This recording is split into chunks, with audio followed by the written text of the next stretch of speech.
একজন মুসলিমের ইমান কমে যাওয়ার 4টি কারণ উল্লেখ করেছেন ইমাম মুহাম্মদ বিন সালেহ আল উসাইমিন রাহমাতুল্লাহ আলাইহি।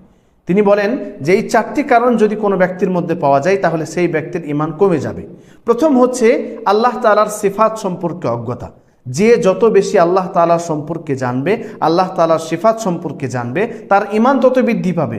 আর এগুলো সম্পর্কে যার জ্ঞান যত কম হবে তার ইমানও কমে যাবে। দ্বিতীয় হচ্ছে আল্লাহ তাআলার এই সৃষ্টি জগৎ নিয়ে ভাবনা চিন্তা না করা, গবেষণা না করা। এগুলো গবেষণা যদি কেউ করে তাহলে তার ইমান বৃদ্ধি পাবে, আর এগুলো যদি গবেষণা না করে সৃষ্টি জগৎকে নিয়ে তাহলে তার ইমান কমে যাবে। তৃতীয় হচ্ছে সৎ ইবাদত, অর্থাৎ আমালে সলেহ না করা।